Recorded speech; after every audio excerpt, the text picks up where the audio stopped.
Brew Strong is brought to you by Blickman Engineering, home of the top-tier brewing stand. Visit them online at blickmanengineering.com.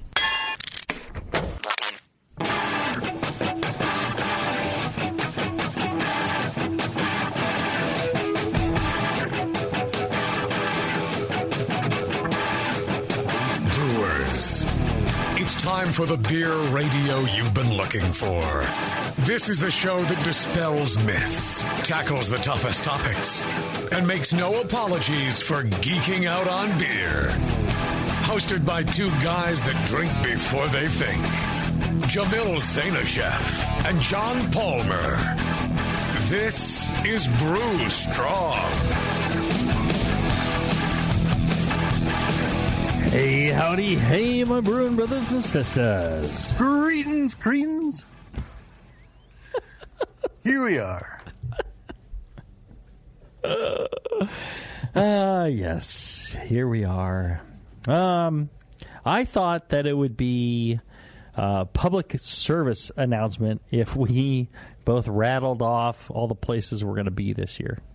Oh, that's a good idea, yeah. Let's see.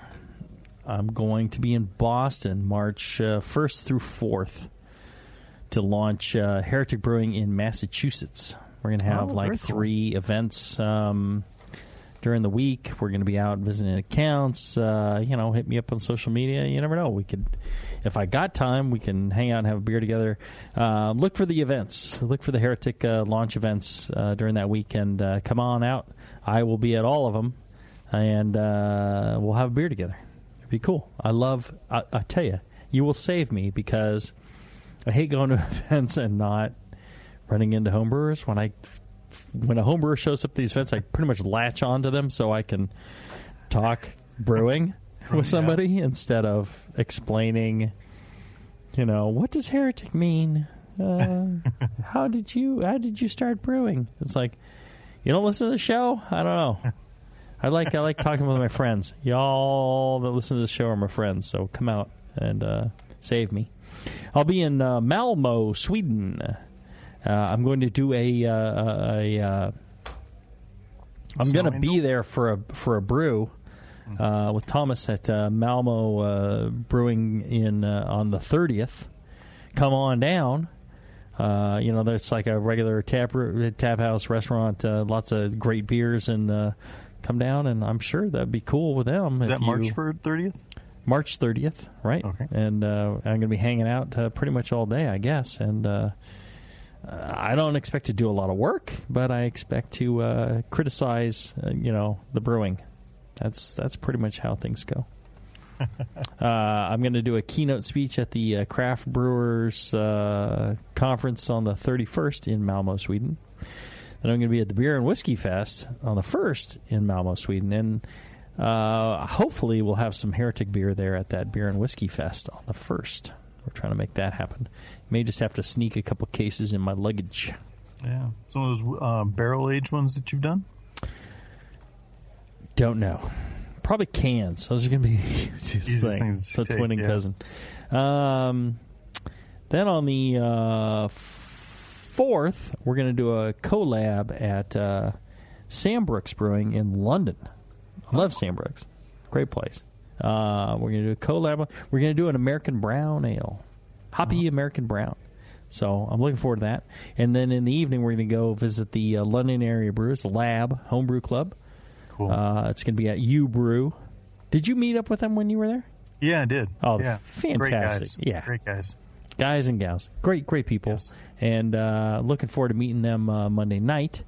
And then on the 6th, we're going to do a collab with Beavertown Brewing in London. Also, fantastic folks. Yeah. I love their beers as well. And we're going to be doing something I've never done before, which is a kind of a peach cobbler IPA is the idea. Landon Plant came up with the idea, recipe. And we're still working on a recipe, but I love it because it's something I've never done before. He gave me a couple of options. He's like, well, how about this? How about that? I'm like, That one I've never done that before. I've done the others. This I've not done. I want to do something I've never done before. So he's all about it, which is really cool, and I expect to have a wonderful time there.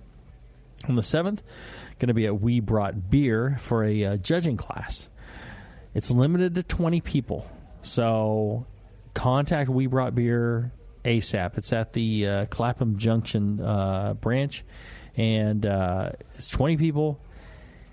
And the reason it's kept small is so we have time to talk together and to taste and for everybody to get their notes heard and all that. And I think we're gonna have 5 Heretic beers there, and they've got a ton of other beers, so that'll be fun. And then on the 8th, we're gonna do London Beer Lab. They do homebrewing there on site, and so I'm going to be there for a homebrew. I don't know the details of that one yet, but that one's going to be really limited as well. Maybe they don't mind people coming down, drinking some beer, and just hanging out. So check with them, London Beer Lab, and see what the story is on that on the 8th. And then the 9th, we're going to do a tap takeover at Mondo Brew. Come on out. Again, I think they're going to have 5 Heretic beers, 5 or 6, something like that. And some of their beers on as well, and I'm going to be there all the whole time, and just hanging out, having a good time. Then we're going to York the 10th, 11th, and 12th. If you live around York, come on out. Hit us up on social media. I'd love to meet up with you. Then I've got, let's see, in August I got South Korea. I've got Singapore. I've got Tokyo. Yep, that's our big trip. Yeah, you do too. Yeah, that's right. We're going together. You're going to be in Singapore. I got to do South Korea and Tokyo as well. Uh-huh. I've got Philly. I'm going to go to Philly in May. I'm going to be at the Homebrewers Conference, or the CBC. CBC, right. Baltimore's NHC in June. Right. I've got next year coming up, I got Norway. Going to be a keynote at a beer event in Norway in April, and then we're looking at maybe doing Poland at some point. Warsaw. I don't know. Ah. We'll see. So getting around, That's awesome. Like I'm prone to do. How about yourself? I know you've got a busy calendar as well. Yeah, I've got Florianopolis coming up here. Well, let's say actually first I've got New Zealand, going to Nelson, New Zealand, in March 16th through the weekend. And then in April is Florianopolis, Brazil. And that week is, trying to look here, that'll be the 15th through the 21st. And that's March, April. Okay, no, let's see. Florianopolis is the 20th through the 25th. Then May 3rd to the 7th, that's CBC. What's this one? Yep. And dentist appointment. Are you sure you're going to show up to all these places? Oh yeah, they're on my calendar here, but just right. It's on my teeny little phone instead of my. I will also be in Portland a number of times throughout the year, at least 3 or 4 times during the year. So look for me in Portland as well. Cool. Portland's an easy trip for me. Yeah, that's true. I get a nonstop. It's quick. It's cheap. You can take public transit from. You can take the Max from the airport to the hotel. Mm-hmm. My distributor is great, and they got Uber there. We had a good time in Portland. It was a good time. We always have a good time. That's true. Is there a time we haven't had a good time?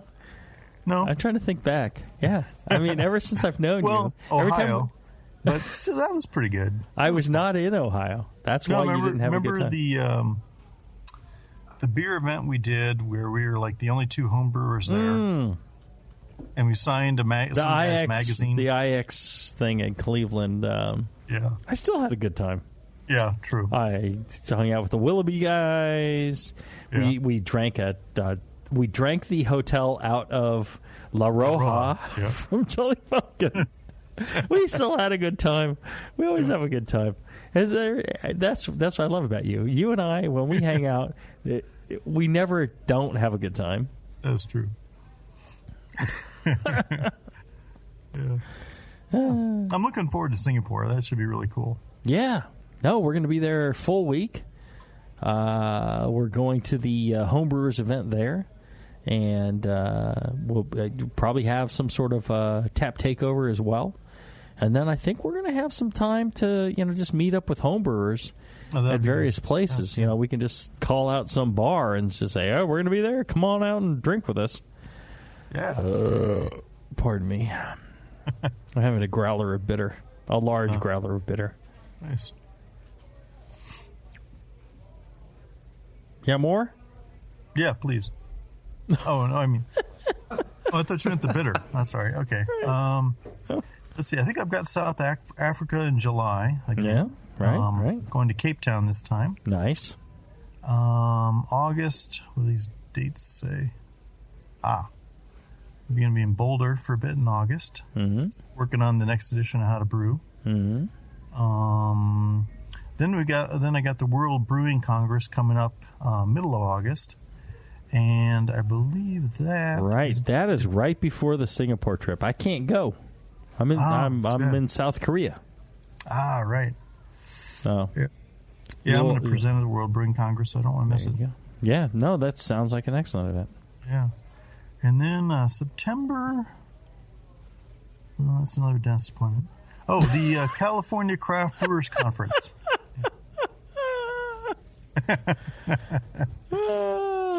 Yeah, that's a good one, too. Yeah. Okay, all right. Enough about your dentist appointments. Yeah. The only thing that I think that would make these trips better would be if our good buddy John Blickman was there. No, you're right there. That's one crazy dude. And he was just so fun to hang out with. I love that guy. He is, he'll give me all sorts of crap because I just think that's the way he's wired. But he's funny. He's truly kind and generous, and I love the guy. I do. Yeah. And I think he's one of the smartest guys I know. I really do. And I think that shows in the stuff that they do. I think that shows in the quality of the products and the innovation that they apply to brewing. And I just that's why I love them, and that's why I think they're just such a great sponsor of the show. That kind of thing. Perfect fit. Yeah. Because no, perfect fit because they got perfect fit. Not I can't pull up anything about us, but right. Yeah, no, Blickman Engineering is great. Check them out on the web, blickmanengineering.com. Make sure to email them. Email John at blickmanengineering.com, email support, feedback. Great folks. Every single person that works there, nice people. They love to hear from you. It makes them feel good to know that the money that they're spending so you can listen to this for free was money well spent. So just tell them you appreciate it. You don't have to say, oh, I bought all this, that, and the other thing. I mean, if you did, great. Let them know. But, just tell them you do really find it useful. And, lie for me. Tell them you find it useful. I'm just, please, tell them you find it useful. No. They're great folks. You should, and they do enjoy hearing from you. Check them out. Yeah. They're avid homebrewers themselves. Right. We just had John on a couple weeks ago, and he was great, talking about double mashing and some really interesting work that he's doing. So just from that whole show, you get a little insight into how driven the guy is and how clever and creative he is, and how much he really wants to know the answer and not just make shit up. A product, yeah. Right. Yeah. It's totally the opposite of me. Absolutely. All right. This is going to be a Q&A show on Whirlpool. So all your Whirlpool questions that have come in for the past 27 years, we are going to answer a tenth of them tonight. All right.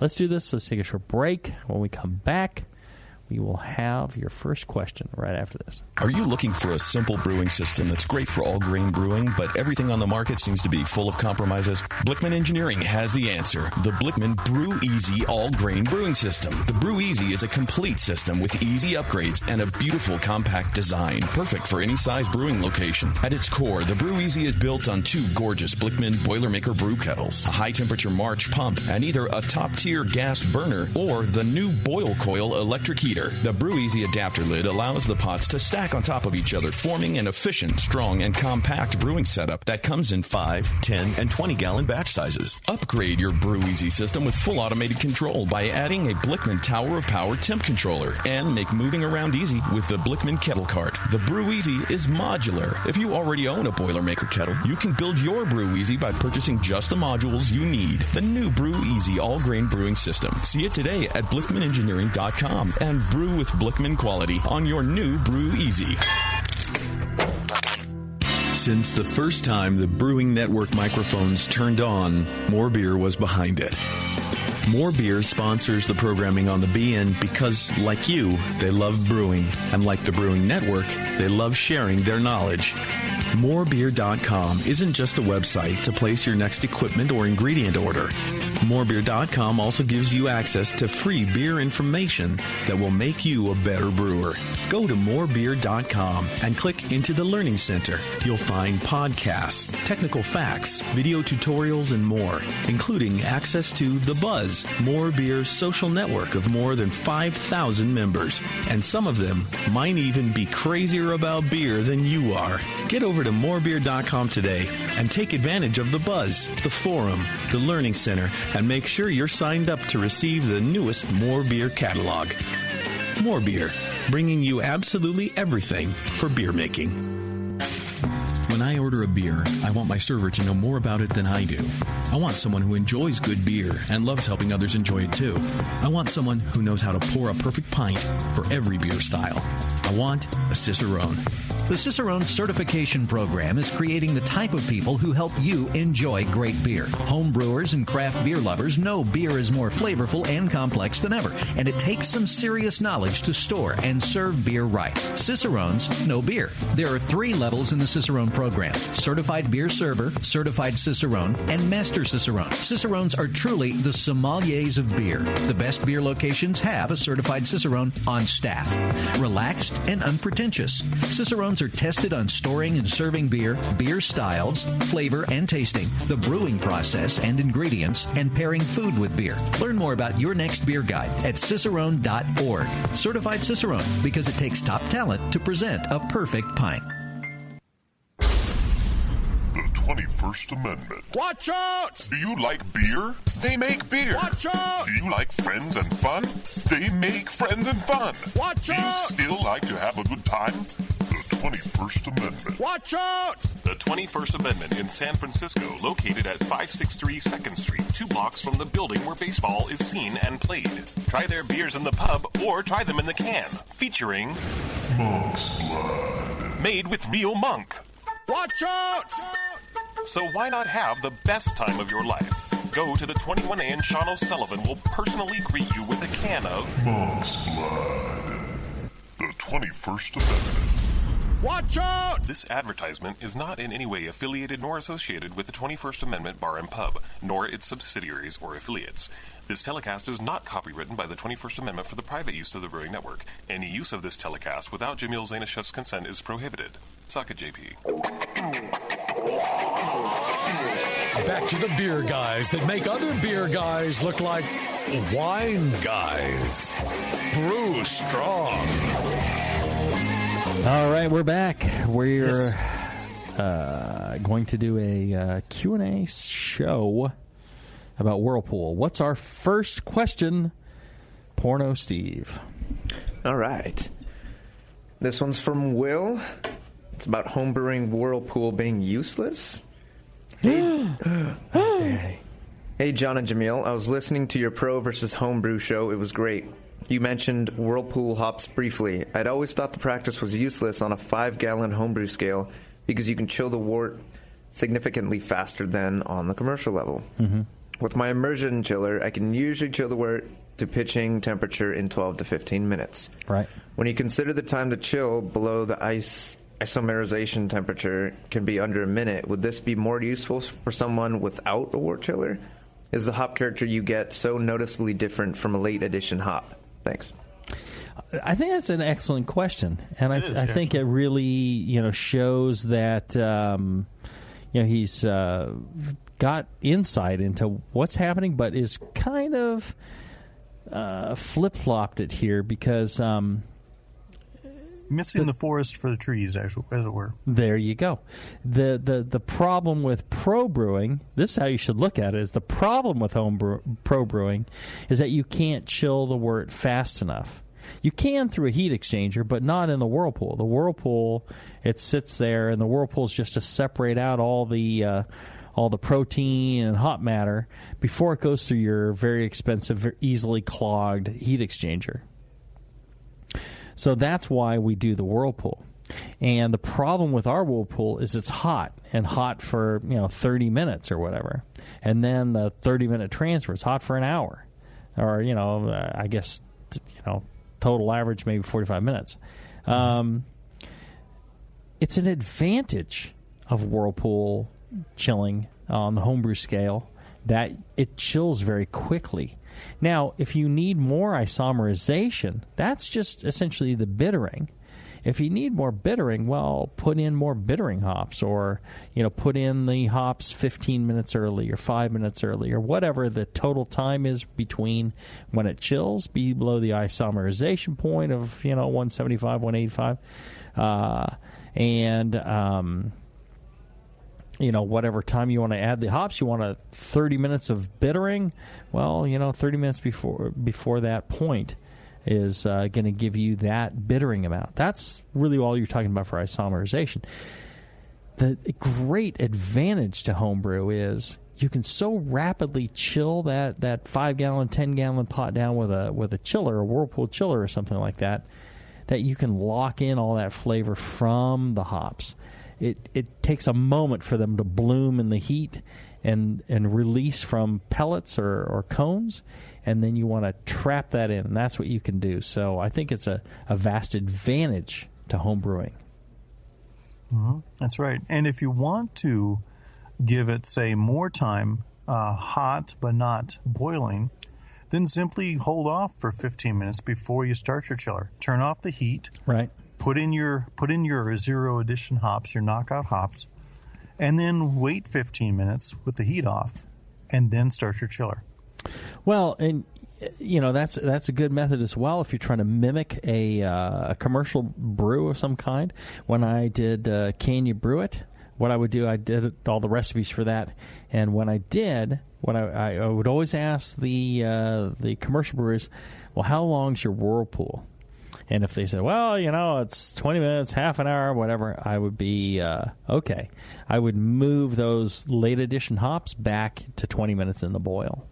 Okay, yeah. And I told everyone, it's like, well, here, don't. They would all listen to the show, and then they would all be like, oh, no, these hops should go in the Whirlpool. And I was like strict. I was like, no, listen to what I'm telling you. I want you to brew it this way. And boy, we had great success. I think we really well over 80%, probably closer to 90% success rate. And it's just understanding that concept that the listener has brought up in their question. Yeah. So very good point. For that, I think it's an excellent question. So good job. All right, next question. It's about hot side aeration. I know there's a lot of debate on the topic, but I've never been a believer in hot side aeration. My main argument is that professional breweries wouldn't whirlpool after boiling if hot side aeration were a big concern.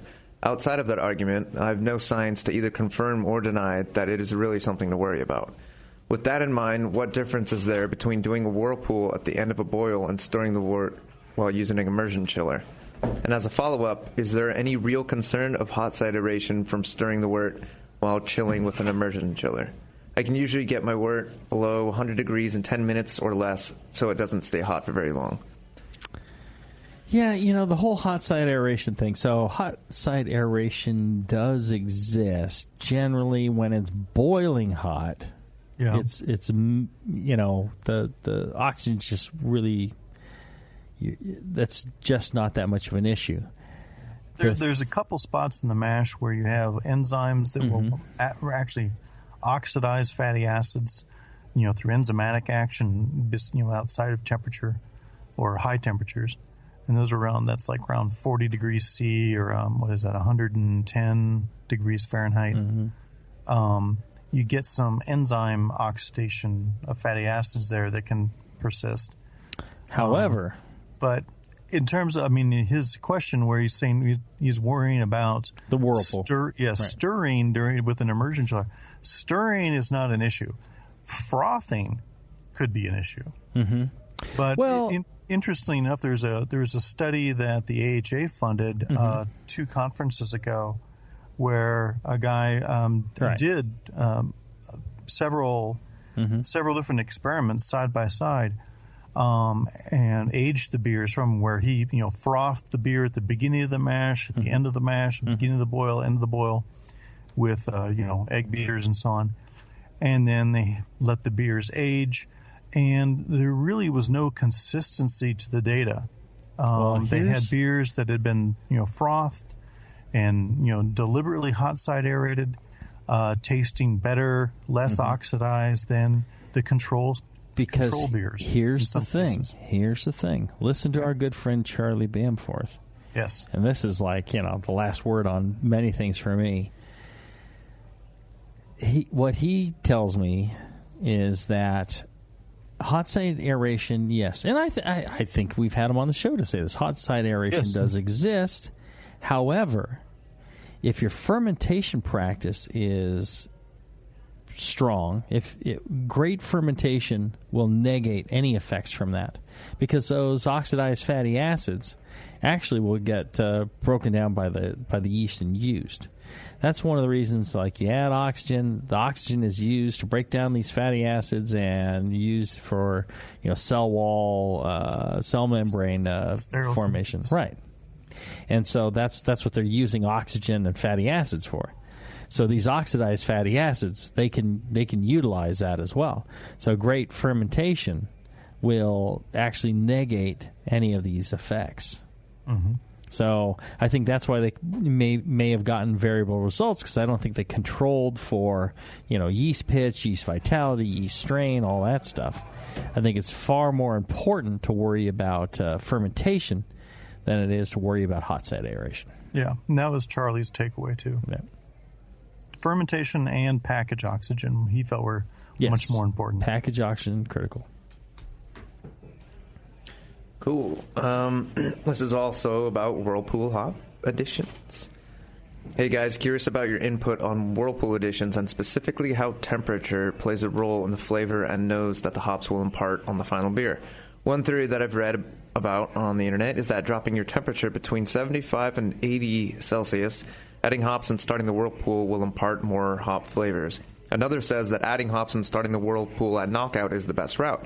What say you on the best way to impart most hoppiness to a beer with Whirlpool additions?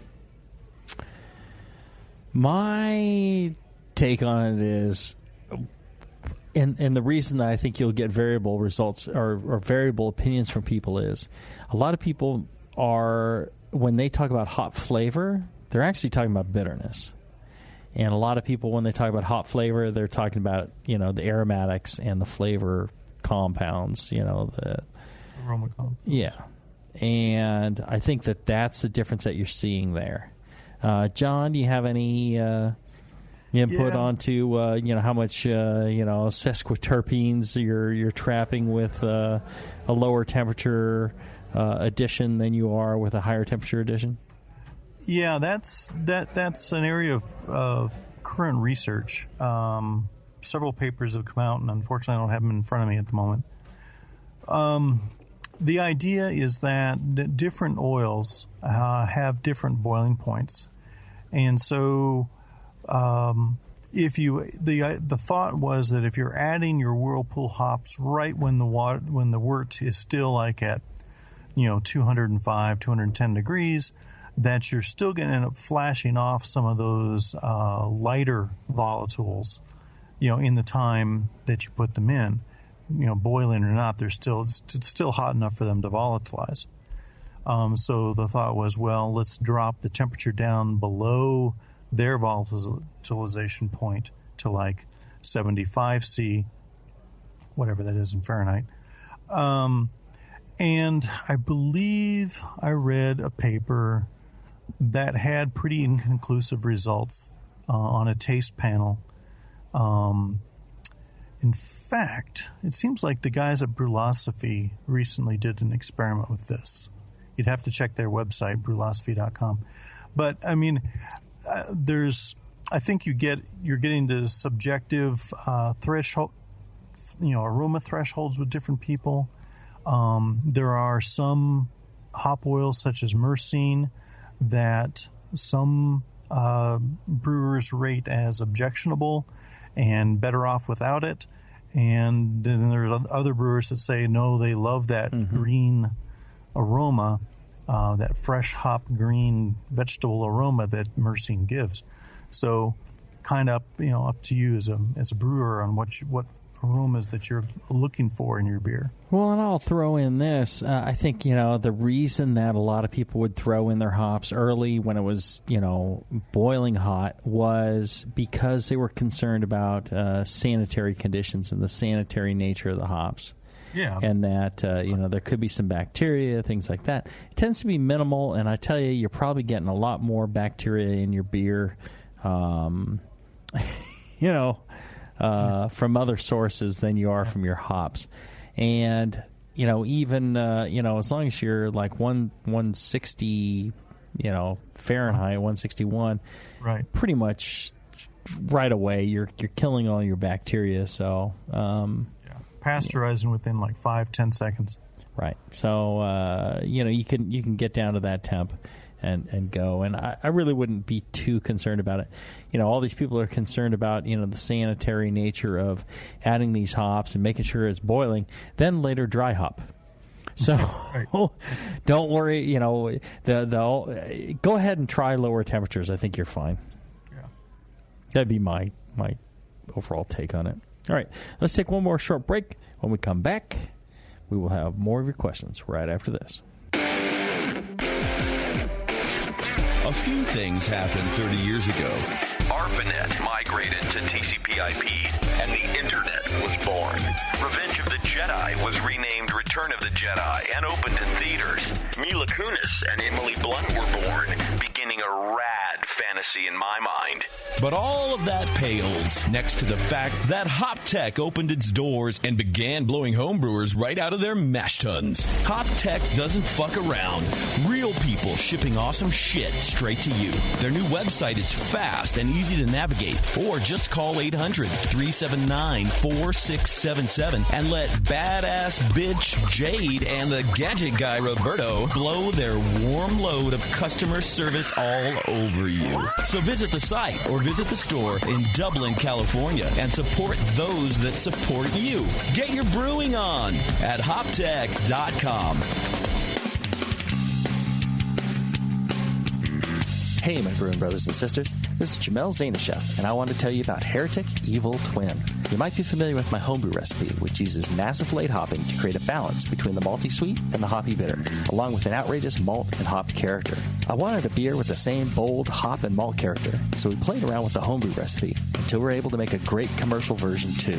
We've created a beer rich in malt character, full of caramel, toast, biscuit, and an ever so subtle roast note. On top of that, we piled in an insane amount of Citra and Columbus hops at the end of the boil, as well as in dry hopping. This damn-the-cost approach to hopping gives Heretic's Evil Twin a great blast of citrus and tropical fruit that can't be matched by any other hop. The result is a bold, malty, hoppy, but easy-drinking beer. This is our top seller, our flagship beer, and I couldn't be prouder of it. Cheers.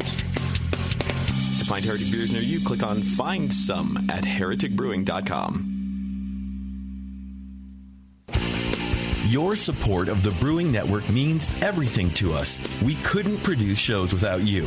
And we love giving you something extra for that support, like Brew Your Own magazine. You already know it's a great brewing magazine full of recipes, equipment how-tos, discussions of beer styles, and brewing techniques. Whether you're new to brewing and just starting out or you're an old pro, you'll always learn something from the articles in Brew Your Own. Plus, there are amazing special issues like plans for building a Brutus 10 system, 250 classic clone recipes, and the Homebrewer's Answer Book. Brew Your Own magazine and BYO.com are awesome resources for any brewer. Whether for yourself or as a gift, when you subscribe or resubscribe from the Brewing Network homepage, you directly support programs like this.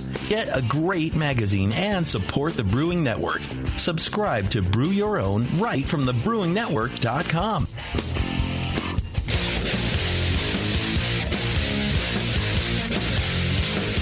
Back to the two guys that know how to turn beer into beer. This is Brew Strong.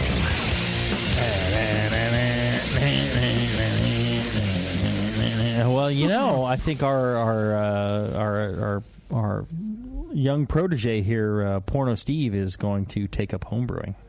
Oh, really? Yes. I got a big enough space now, so... I got the space. Well, I'll tell you, maybe we should get him a Lamont brew kit.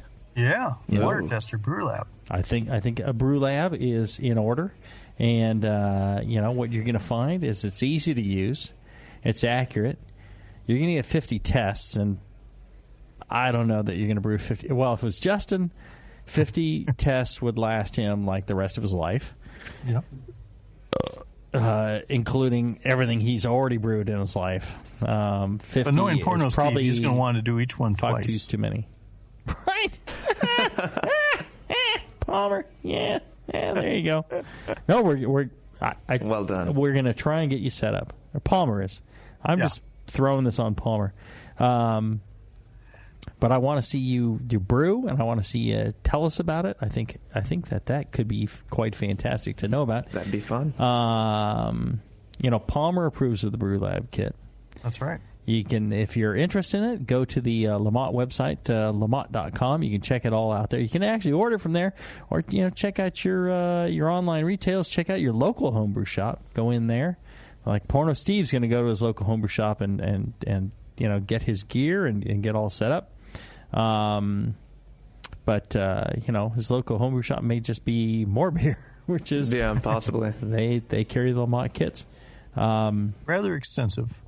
Rather extensive, and just like Porno Steve, he's rather extensive. So I've seen in Texas Crack Wrangler. Yep, I'm just saying. If you haven't seen it, check it out. All right, good stuff. Whirlpool questions. All right. Here's another one. Gentlemen, I've designed my brewery to include a whirlpool in the kettle. I get a vigorous flow from my pump. My main reason for using it is to prevent clogging of my plate cooler and for flame out hop additions. How concerned should I be about DMS development in the whirlpool? Is hot side aeration a problem? Are there any other negatives in using a whirlpool? All right, hot side aeration, not an issue. We already talked about that.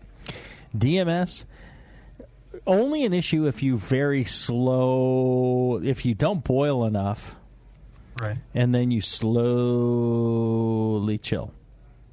I think rapid chilling, like an immersion chiller with a coil, like he's talking about. No, you're not going to have an issue. And then if you do like a 90-minute boil, 105 pretty much totally eliminates the SMM, and you're not going to get any DMS. 90 is more than enough. Even 60 with a rapid chill and darker base malt, also you're good. The malts that you use. Right. Darker base malts tend to have, less. So if you're doing English Pale Ale, not an issue. A very light Pilsner, that's where you start to worry. That's why you want a 90-minute boil with Pilsner malts generally. A really light, like the raw Alex that we use at Heretic is really light kilned. So, that could be an issue. But again, we do a 60-minute boil. We don't have any DMS problems. Right. Yeah? Anything else? Nope. Boil off the precursor and you're good. Chill rapidly. Mm-hmm. Sweet. All right. Timing of Whirlpool chiller addition to kettle. I'm planning on moving to an electrical setup and have a question regarding the usage of immersion chillers. I was taught that you add your immersion chiller to the kettle with about 15 minutes left to allow for enough time for sanitizing the chiller, and have dutifully followed that. What issues could arise from placing the chiller in the kettle prior to even adding wort? I'm guessing that some scorching could occur if trub and stuff got trapped between the chiller and the kettle, but I think that only be a problem in direct fire systems. Right. Well, it's always embarrassing being confronted by my own dogma. But, if you put it in right at the end, like we were just saying a few minutes ago, right. If you're above 160, 165 for any meaningful length of time, like 10 seconds, you're going to pasteurize those surfaces. Right. Even though a copper chiller has a fair amount of thermal mass to it, it's going to pasteurize. You're going to be fine with, even less than a minute of contact time before you start chilling. So not a real concern. Don't worry about 15 minutes before when you turn off and go. I think what this guy's concerned about is building it into the kettle. Okay. I'm with you. I always used to say, throw it in 15 minutes early. There you go, and sanitize it and all that. But the reality is, just like you're saying, John, I'm with you 100% now. You throw it in at the very last second and use that thermal mass to help start the chilling process. Yeah. Right? Yeah. So you got your boiling wort, you drop your immersion chiller in there, it's sanitized, done. Yeah. And then, start your process up. The thing to worry about when you're dropping an immersion chiller into boiling wort is that any water inside is going to start to boil and come shooting out the ends. So don't have it pointing towards you, have it pointing away. Use a heat-proof glove to lower it in, and that steam and spraying boiling water will, come shooting out. So vent down the tubes or something. Yeah, be careful, where that's pointing if you're going to do that. The guy that wanted to build it into his electric kettle, I would say that's fine. I would support it off the bottom anyways. Yeah. Yeah. If you just put a little, tack a copper, pin onto the end and keep it up off the bottom a little bit, and you'll be good. No real detriment to that, other than it can be a little more difficult to clean if it's built into the kettle. I know somebody was asking that in the questions. If it's built into the kettle, it's hard to kind of scrub it, and I think it does need a cleaning every now and then, or it can get quite nasty. That. You can get stuff, gunk building up behind it that you can't quite get out, and get both contamination and corrosion issues with time. Right. If you can't keep it clean. Yeah. All right. This one's about recirculating pellets and leaves. I'm brewing lagers and ales using pellets and whole leaf. What's the best way to use Jamil's recirc chiller with whole leaf hops? Apparently doesn't want to use bags. It's without using bags, which work, but he doesn't want them. And the pump will clog. He installed his screen, and the pellets clog it. What about a false bottom or a hop rocket or hop locker or trub filter? I would also like to min trub for lagers. How can he? Yeah, he wants to know how he can do this with pellets and leaf without using bags. Use a bag. Yeah, use a bag. Yeah. Hop rocket with that false kind bottom, of hop rocket circulation. Yeah. I don't know. I just use a bag, or don't use leaf hops. Just use pellets. I don't know. Guy's being a little too picky. I mean, if he wants to be picky, there you go. But beggar choosers, right? I would, maybe look at just stirring the pot, with the immersion chiller. Just stir it instead of pumping it around. The problem with that is you're exposing it to the atmosphere, and there's, as we all know, there's bacteria and wild yeast falling into the beer from the atmosphere. So, yeah, I don't know. I think the lesser of the evils is to just pump it around and use a bag if you're going to use leaf hops.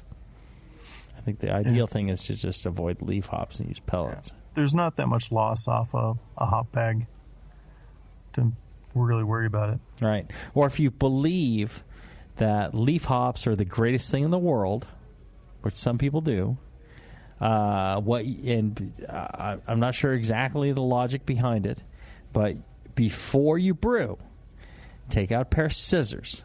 You cut up your leaf hops into tiny little pieces so that it all passes through your pump. How about that? Then you've got your precious leaf hops, and it's small enough to go through the pump. What do you think of that, Palmer? That sounds like inspired. See? It's craziness. When I drink, I get the inspired craziness. All right. All right. Okay, first, let me state that I use whole leaf hops in the boil. First statement. Pair of scissors. That's my answer now from now on. Leaf, scissors. I began following your advice and started using a Whirlpool immersion chiller. However, I decided to take my chiller one step further. In my hot wort recirculation loop, I added a hop back and then a plate chiller. Mm-hmm. In essence, I am pulling out hot wort out of the kettle, passing it over my whole leaf hops in the hop back. Nice. Cooling to the other person could use a hop back. There you go. It's another.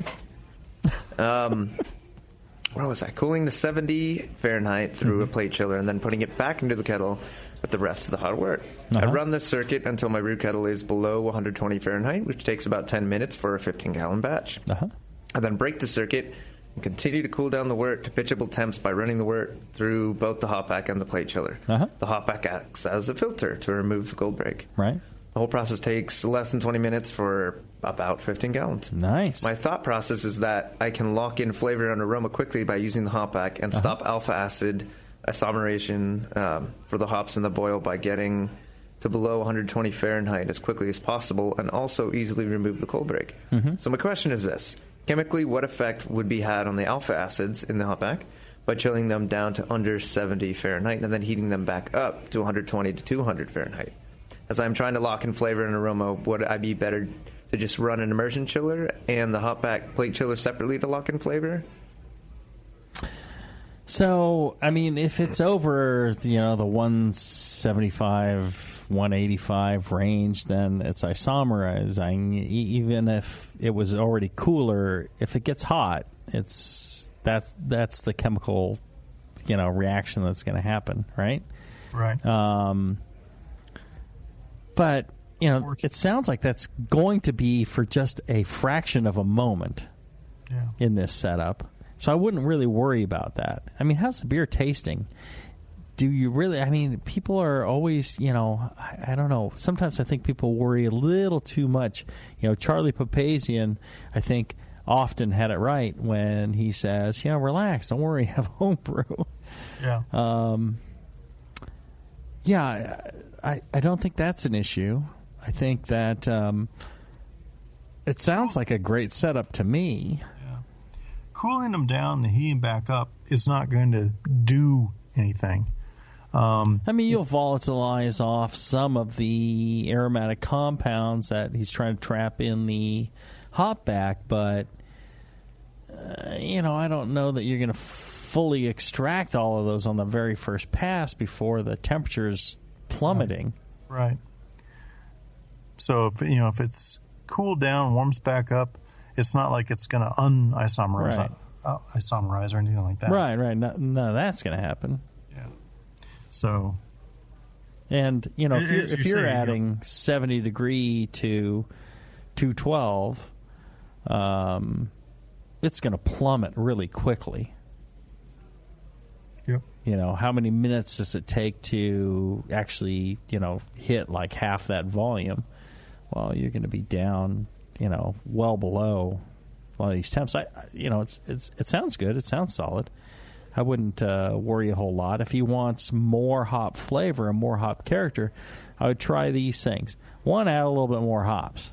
Two, make sure your pitching rates and your yeast health are appropriate and use the right yeast strain, because certain yeast strains will eradicate a lot of hop character and hop bitterness. And then 3, check your water. Get yourself a Lamont test kit. Check your water and see, that your pH and all this other stuff is, in the right parameters, right, so those hops can pop. Yeah. Get your sulfate levels up. If your pH is too high, the sulfate or the hop bitterness will be kind of coarse and lingering. If the pH is lower, it'll make that hop bitterness more assertive, but fade quicker on your tongue. Harder, faster, softer, longer. Speaking of harder, faster, softer, longer, do you need more, John? Yeah, I think I need some more. Right. I mean, who wouldn't like to get some more? Well, I'll tell you this. You go to adamandeve.com, you use the offer code Jamil, Jamil, and you buy one item, you're going to get yourself 10 free gifts. First, you get a sexy secret surprise for her. Second, you're going to get a sexy secret surprise for him. And a sexy secret surprise for both of you. Is Bevo giving you a dirty look right now? She is putting both fingers together. Oh, Bevo, you're awesome.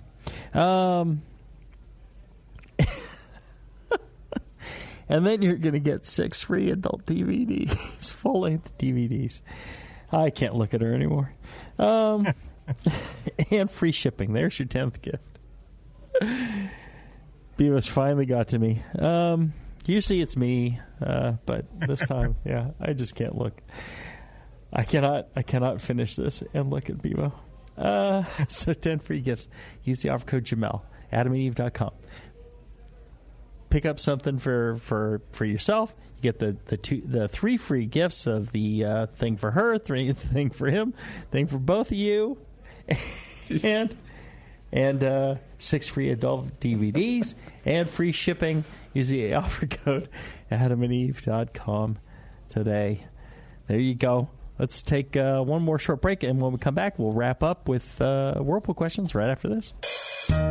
Williams Brewing is your online resource for prompt delivery of quality home brewing supplies. Since 1979, Williams Brewing has offered the finest equipment and the freshest ingredients, backed by the best customer service in the business. Do you like to mash using efficient fly sparging, but would like an easy way to heat your strike and sparge water? Enter the new Brewer's Edge electric mash water heater, a plug-in, anywhere, precisely controlled heater for strike and sparge water. Ditch the fumes and second burner and make mashing easy. Go to williamsbrewing.com today and browse their vast selection. That's williamsbrewing.com. Orders placed by 4 p.m. Pacific Time weekdays ship the same day. Brewing is easy the Williams way.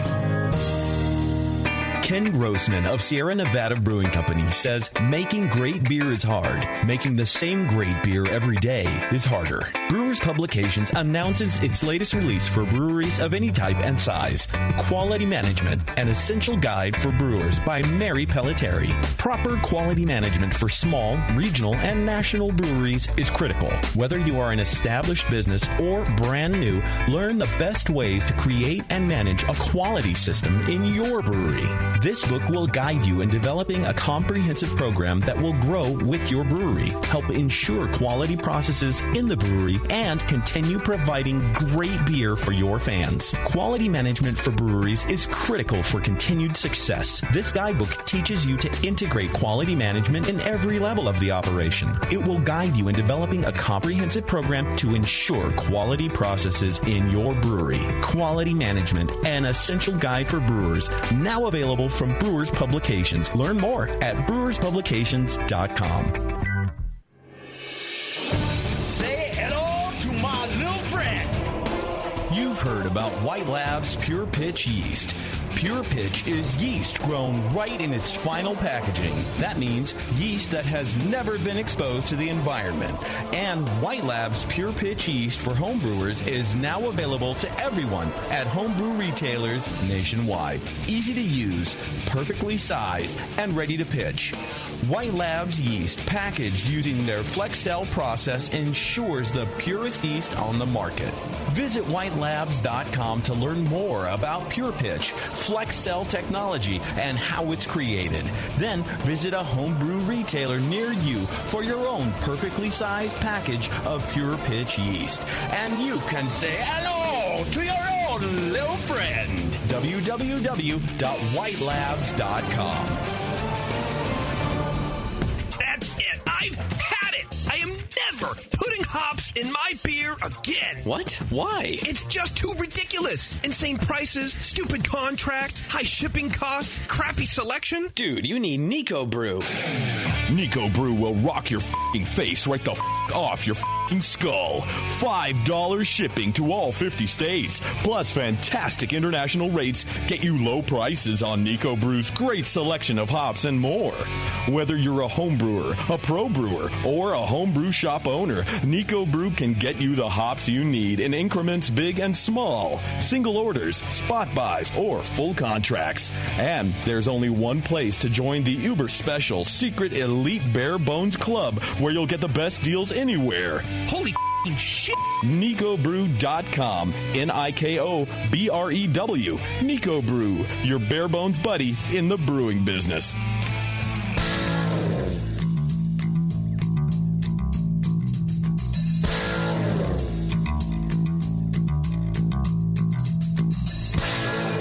Learning to brew has never been so disgusting.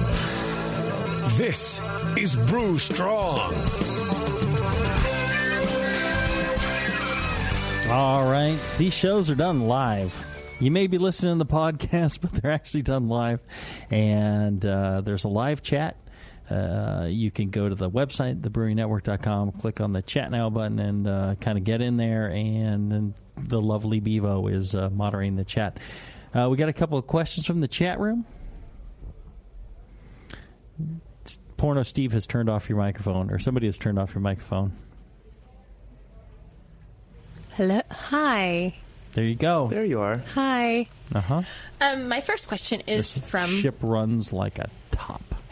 It's like the Titanic. Yes. As it was going there was down. nothing until it hit the iceberg. It was great until then. This is from Rock, who apologized for his poor English before he sent it, so keep that in mind.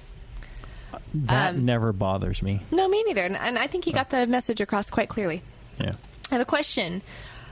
Here it's freaking hot in the summer, and I'm assuming that he's in summer now. I use a mixture of water and alcohol and salt to recirculate. Oh, for his chiller, yeah. Recirculate on the coil after the boil. Uh-huh. I heard that if I don't stir the wort during chilling, it will coat the coil and won't really chill. I'm trying to... Sorry. Yes. No, I understand so exactly. I will have to stir continually, or I can just stir from time to time. Right. So what Rock's saying is, if you don't stir the wort, what happens with the immersion coil, regardless of how cold you're pumping stuff through it, a little boundary layer. Thank you, John. Is forming around the chiller coils. It's, without any sort of circulation, it just kind of sits there, and then you're working with conduction through the liquid to rely upon the rest. What really speeds up chilling is if you stir the wort and the wort's moving. And if it's constantly mixing, it's like in a stir plate, all these other things where you're mixing the nutrients with the yeast. Here you're mixing the hot wort with the cold coil. And by doing that, the temperature drop is rapid. Yeah. A couple of things you can do. One of the things I don't like about stirring, you could go ahead and just do a really quick, violent stir when it's boiling, pull your stir stick out and put the lid back on and just let that do its work. The thing I don't like about intermittently stirring once it gets colder is you're lifting the lid on and exposing it to potential contamination once it's cooler. The other thing that I've done is grab the chiller coil where it exits the kettle with a nice heat-safe glove, and then just stir the chiller coil with the lid on. Yeah, lift it up and down. Yeah, it doesn't have to be a lot of motion, Right. Vigorous stirring. It can just be a gentle stir, gentle movement to keep liquid flowing around the coils and changing that boundary layer. There you go. We understood perfectly, Rock. Thank you for he had one more question. All right. And I think it's sort of it's one per along listener. the same. I'm sorry. It's sort of along the same lines, only maybe not. I don't know. Let me ask the professionals. Let us know when you get back from that. A friend Are told you calling somebody? Yes. Okay. A friend told me he would use his coil chiller with water until it dropped to something like 40 degrees. Then he would change the configuration so the wort would pass through the coil that would be submerged in ice water and alcohol. Oh, sure. I'm in doubt if the coil would really be sanitized, is what he continues with. Yeah, unless you were first pumping boiling wort through that, I think you're right. That would be my concern as well. What I have done is I will get it down to 40, and he's talking centigrade. Yeah. And then with tap water, because the tap water around where we're at is like 20, and that'll quickly knock it down to like 40, and then run ice water through the chiller. Exactly. I'd have a bucket. I'd freeze some blocks of ice in just baggies. I'd fill baggies with water, Ziploc baggies, put them in my freezer, let them freeze up, and then I would just stick them in a bucket with a little bit of tap water, and then my configuration change would not be to change the coil, but instead of pumping alcohol and salt and water through that thing, I would pump this ice water mixture through there. So maybe Rock could just add ice to his mixture and pump that through, and that would so the coil now, instead of being 20, is 0. And so you could pull it down the remaining amount pretty quick. So instead of tap water or whatever because he's recirculating something, it sounds like. Yeah. Or instead of trying to make the water that's going through the chiller, putting ice in that, add another coil to the loop and stick that coil in a bucket full of ice so that you run the chilling water through the ice bucket, then through the coil in the wort and back. Yeah, problem with that is you're then paying for another loop, another coil. Yeah. Several ways to skin that cat. Right. But good questions. Yeah. Thank you very much. This is from B.S. Brewer. Could you please ask for the optimal delta T for switching between groundwater and ice water in my Whirlpool immersion chiller setup? To minimize ice required, should I run groundwater until the wort temperature is within a few degrees of wort temp, or is it more like 10 degrees and then the cooling slows? The question was the optimal. Didn't I say that? Yes. Okay. And the optimal would require some calculus, I think. Yeah.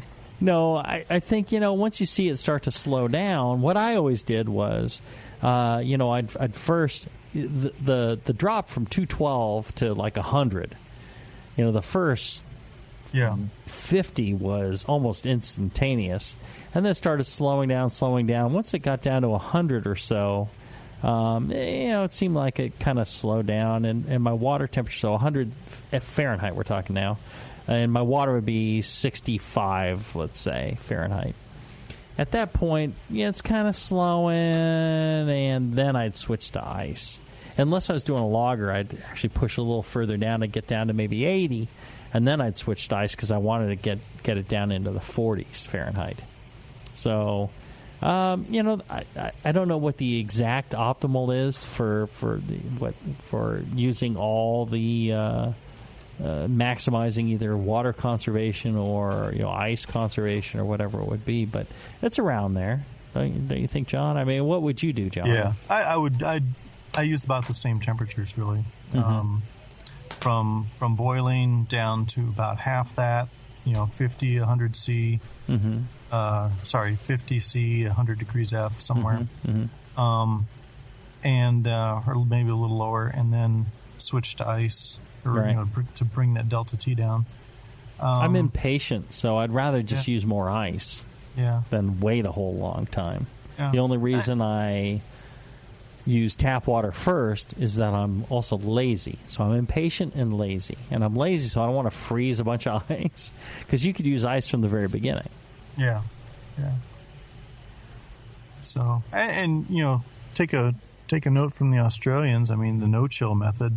If you've got the means, you can, to use a bin and squeeze all the air out.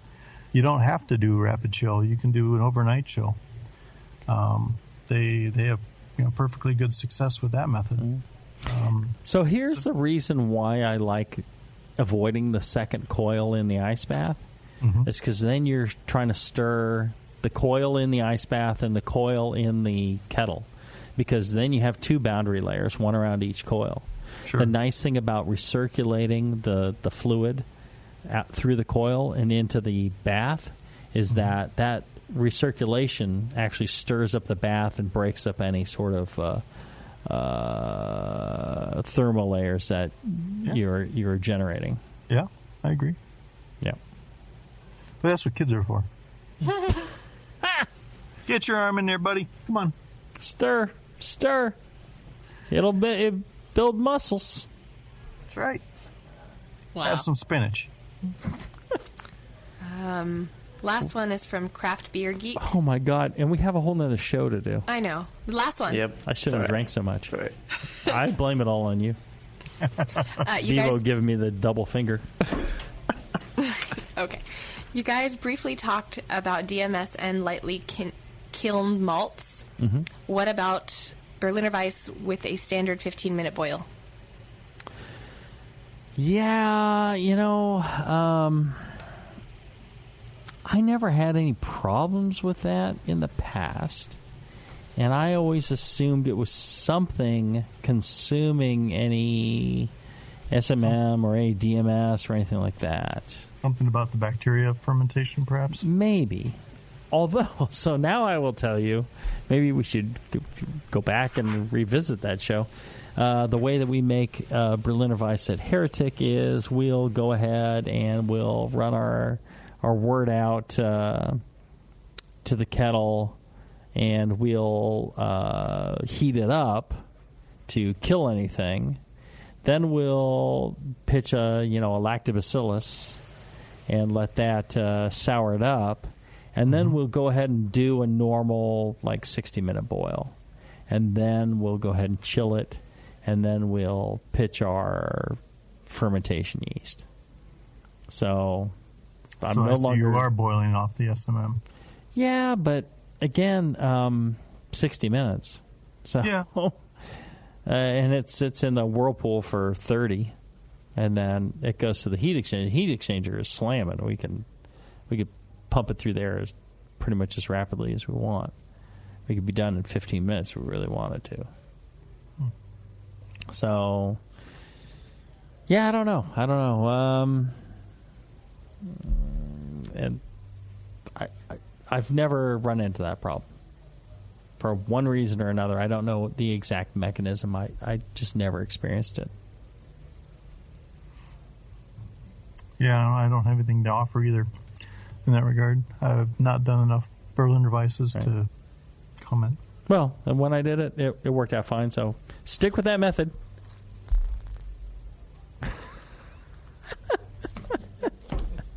There you go. You're doing great, kid. Another great show. Another fine episode of Brew Strong. I agree. This is why we get paid the big bucks. It's quality programming like this that keeps Blickman Engineering coming back month after month after month after month for the last... Enabling us to hire high-quality interns like Corn and Steve. 8 to 10 years. Yes. This is where it goes. It shows something about the United States. I'm just saying that we can have quality like this. Huh? Gotta love the internet. That's if right. you do love the internet, check out BlickmanEngineering.com. Email John at BlickmanEngineering.com. Tell him how much you love the fact that he sponsors the show. Oh my gosh. Give that man a soft drink. Check out the Brewing Network store, the BrewingNetwork.com/store. They have cough drops. They got cough drops. They got Medical insurance. medical insurance. You can sign up for your Obamacare there. T-shirts, bandages, ramen. They got it all. And when you buy that stuff, it goes to the bottom line of the Brewing Network. Keeps shows like this on the air. As long as I'm alive, you'll have this show. Until then, everybody, brew strong. Brew strong.